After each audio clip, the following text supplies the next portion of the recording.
Hey everybody, welcome to Friday, July 3rd. I don't know if I'm supposed to be saying this so we can just be evergreen, but anyway, welcome to the For Love of Dog podcast. I'm PJ with Christine. Hope everybody's doing well. Our 250th birthday of our country is tomorrow, so we've got some tips for you about how to make 4th of July safe. And I'm going to have Christine go over them. I'll tell you one thing really quickly. I used to love fireworks. I don't like them anymore. The shelters have been killing for space for the last 2 weeks because the highest intake is July 5th because dogs and cats get out because they're scared of fireworks. So, make sure you put your TV on really loud. Make sure everybody is secured. Make sure their collars and tags are on. Make sure that your microchip information is updated. If you have a new address or phone number, go do that now. Because if your dog gets out, it's the best way to get back. Or your cat, same thing. Or better yet, just stay home with your pets and watch fireworks on TV. All right, Christine. Christine did a great job. As you know, she runs our social media, Little Red Dog social media, and she did a great job. She's been posting some really awesome tips. So please take us through the tips, Christine. Yeah, I think sometimes, these seem like really basic tips to a lot of us, but I think people just get excited for the holiday. They forget, even my own dad yesterday was telling me, oh, I need to get, his dog's medication from the vet. And I'm like, Dad, you should have done that last week. Like, you need to think ahead Right. about these things. But yes, walking early. Obviously, we're in the midst of summer, depending where you live. Walking early is a good idea anyways, but get your dog out early, get the dog exercise, get the dog tired for the day. So come the evening, you don't need to take the dog out for that second walk. You can just relax at home, enjoy your family time. So like PJ just described, have a safe space for your dog. Some dogs don't mind fireworks. It's very rare, I think, that they don't get scared from the Deaf, noise. deaf dogs. Deaf dogs are Deaf good. dogs, yes. But create that safe space. If you have a space, even a closet is a great place that's away from windows, even if it's your bedroom, just make it their crate, put all their favorite things in there. Get them a puzzle toy, a lick mat. This one I think is super important and one of the main reasons dogs do get out. If you're having people over, people are coming in and out, let your guests know. First of all, your dog shouldn't be loose in the house while your guests are coming in and out, especially on 4th of July. But keeping those doors and gates closed is going to keep your dog at least in your property. And that can, definitely save a life. A dog getting out. It's not just dogs getting loose and lost. It's dogs running long distances. It's dogs getting hit by a car. The noises are, I mean, how dog scent is so much greater than humans. I mean, so is their hearing. So if fireworks are loud to you, imagine it amplified, so much. So keeping the gates and doors all closed. Let your guests know. Put a sign on the gate or the door. Remember to close the door behind them all year long. This is an important fact, but especially during this time of year, if your dog does get out, you want to make sure the finder is able to trace the dog back to you.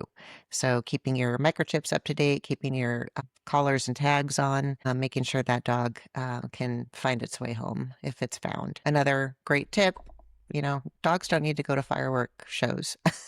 They would much rather be home.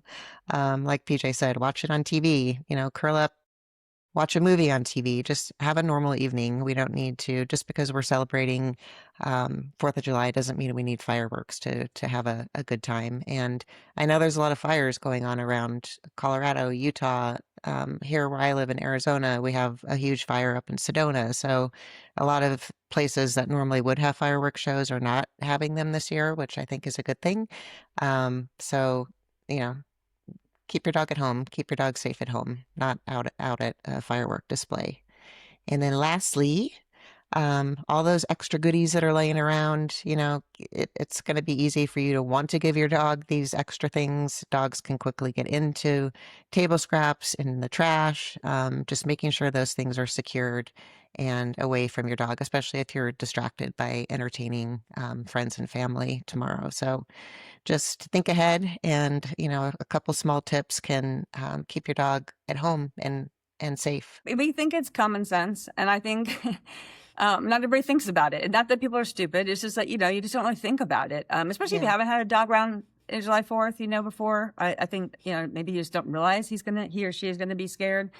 And I literally, didn't happen to us, but I literally know several years ago, somebody told me that the dog was in the crate in the house and he got scared. He busted out of the crate, busted a window, and still got out and hit by a car. So sometimes even you take the most precautions, it's still, things can still end up badly. And Christine's right. There's so many dogs that get hit by cars. There's so many dogs that get out, so many dogs that never get back home, so you really just want to make sure you're being safe. Like I said, Yeah. stay home with the dogs. It's Yeah. much more fun to be with them anyway. When I was young, in the 70s, people, my parents weren't, this kind of knowledge wasn't talked about and thought about as much. But my first dog named Bubba, he was a English sheepdog. We had him out in the backyard, 4th of July. Our backyard was fenced. It was closed. Everything was good. Firework landed in our backyard from one of our neighbors, and Bub broke through. I mean, he literally ran through the fence, and we never found him. I mean, we checked everywhere, and that's as a child, this was my childhood dog, and so that memory sticks with me for a long time. And I think um, just having that personal experience, you never know what can happen. So why my A parents dog. had him out in the backyard, I don't know. Again, it was the 70s, so I think, people just didn't think about it, and dogs jump fences. I mean, we had a yeah, dog that we didn't know. It was not 4th of July. She heard a different noise and jumped a 6-foot fence, and we had never seen her jump a fence before. So, wow, again, it was one of our foster dogs. So again, just be safe, stay home with your dogs, have fun. It's fun to celebrate, but not so much fun if you have to do surgery because your dog has been hit by a car, or worse, you lost your dog,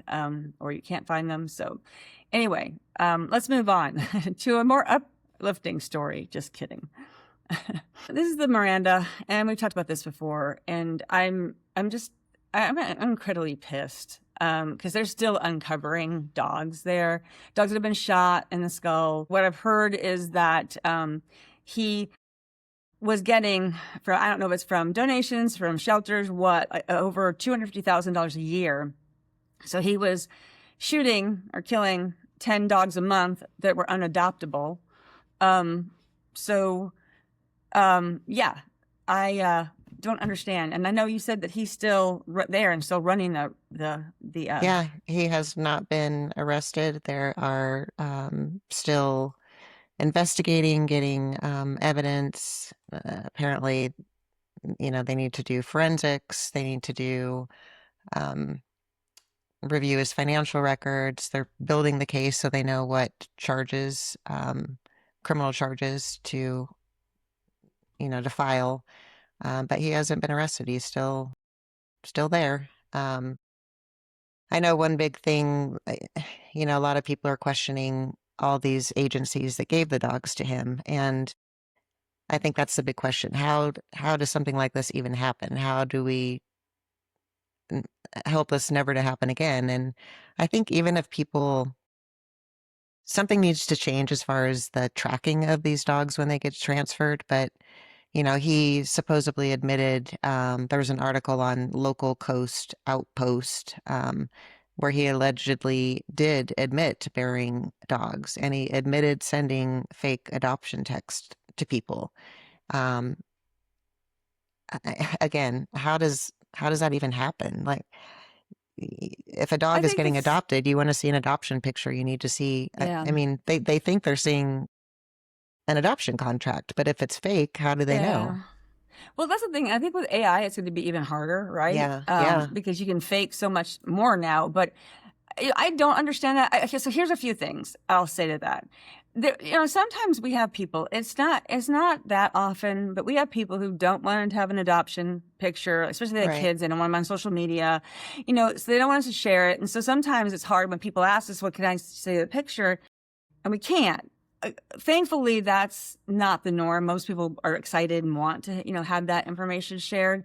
But I think when somebody's taking a lot of dogs, especially a lot of, deemed aggressive or whatever dogs, dogs that are maybe rescue only, with a waiver or whatever. They've either killed an animal, they have a severe bite on their, when they're taking a bunch of dogs like that, like a bunch of dogs like Yeah. that, those dogs take an incredibly long time to rehabilitate, to find exactly the right home. So if somebody's taking a bunch of dogs like that and then getting them adopted, it should raise suspicion. It absolutely should. And and the fact that they're killing them is just, it's so disgusting to me, because even when we have to put a dog to sleep because of a medical thing, like we really like ponder over that and like decide and weigh that, are they suffering? We don't even want to do that. So it's really hard for me to believe that you can just take, dogs out and shoot them because you don't think they're adoptable. Well, you took the damn dog, so you should be responsible. And, we've had dogs sometimes for 4 or 5 years, before they get adopted, or sometimes they just stay in a forever foster because we don't have that right adopter, and if a dog does have, you guys all know, I think dogs deserve many chances, but if a dog has like what I just said, either a severe bite or has killed an animal and they're declared dangerous, it's really hard to give that to just, to somebody, even if they really want the dog, because people don't listen. They're not responsible. And the next thing I know, the dog's out there, killing another dog. And then animal control's on my ass and I'm in a lawsuit because people didn't listen. So to me, to protect the dog and the rescue, we're very picky. And we've been criticized over the years for that, but I just don't really care because, for one, the dog is our client, right? That's who we are going to protect at all costs. And two, I'm going to protect the rescue because if we don't, we can't rescue any more dogs. So Yeah. I just think, I think I mentioned this when we first talked about this, is that I can remember being on emails, and whenever you save a dog, there's always networkers go, thank you, oh my God, And Miranda's name kept coming up and coming up and coming, and I didn't even know it was a guy. All I heard was Miranda, so I thought it was a woman at first. And Miranda this, and Miranda that, and Miranda was like a godsend, I thought it was So this is, I think whenever you put that blind faith into somebody, it's gonna bite you in the ass, and unfortunately, it's gonna bite the dogs in the ass because they're the ones that suffered. And even if you had to put dogs to sleep, oh my God, I certainly wouldn't shoot them in the head. Like that's Oh, even more disgusting. no. And I mean, that's the whole humanely, the word humane and humane euthanasia is, if a dog needs to Right. be put down, there's a process to do it to make it as, you know, pain-free and not fearful for that dog. And I have a feeling that he's going to try to, play that card that a lot of dogs needed to be put down. And I don't know. I mean, if he's making that much money, he could afford a vet visit to have a dog put down properly, not be taking things in his own hands. And I also am like, where is everybody else that works on this property? The office manager or the employees, the volunteers? Did no one see anything? It just, there's so many, Yeah. shady things going on in this story. And I know it's still unfolding, but I have so many questions. There's a lot of questions, and yeah, I think we do it humanely. There's records, right? And Right. there's vet records, so I think that's probably part of it. I do know what I heard, and I don't know a ton about it because, frankly, I don't want to read about it because it just breaks my heart. Yeah. every time I hear about it, it just kills me. So, but I've heard that, obviously he needed to make room for more dogs to come in. So it's just like, it just was a killing spree. And like, they already have 117 dog carcasses, it's like, that's just the most disgusting thing to me. So, I mean, he's basically doing what the shelter's doing. He's making space for more animals, but he's killing them in a way that even the shelter doesn't take those Right. steps. Right. Right. At least not anywhere in California. There are some, Yeah, I southern mean, shelters that are run by police departments that do this. And I'm just like, yeah, wonder if that's where he got the idea. I don't know. But it's hard. It's hard to fathom anybody who works in animal welfare to even shoot one dog. right. I just don't understand it. So Yeah. Anyway, on to a much happier story. So I think this guy is adorable. So he's a koala-detection dog. His name is Bear, and he retired after a decade of service. And he is credited for saving like hundred koalas. Is that right, Christine? He located 100 surviving koalas that were displaced due to a fire in Australia. It was called the Black Summer bushfires. So I remember when those fires were going on, and Bear was a dog that went out there and would help locate them. I'm sure that's him looking up in a tree and finding one, and they would be able to get the With his koalas booties. down with those little booties to protect his feet. But yeah, he saved a bunch of koalas, and koalas are very much loved in Australia, as we know. So I love him too. I mean, I yeah, think koalas are great. they are. And he retired, and he recently received an award. So, what was the award? The I'm putting award Christy on the spot because I can't remember it. the award is called International Fund for Animal Welfare's Animal Action. I'm sorry, it's a stupid IFAW. name for an award, but Yeah, it's a great award to it should get. just be called the Bear Award. Or just the best dog or the best animal. Anyway, Bear's cute, and I think it's awesome that he saved all the koalas, and we need more of that. We need more of Yeah, that in our yeah. lives. So What a good boy. he is a good boy. He's so cute with those piercing blue eyes. He's like a Yeah. Paul Newman dog. So anyway, And he's got the coloring of a koala. he does. He kind of does have that little shading. So good boy, Bear, and congratulations on your award and on Yes, and happy retirement. retirement. Yeah. All right, I think that's going to do it for us. Again, happy birthday, 250th birthday to America. We made it. We were gonna did. make Another it. year. Woohoo. Anyway, thanks for tuning in. We appreciate you. Have a great 4th. Be safe. Keep your dog safe.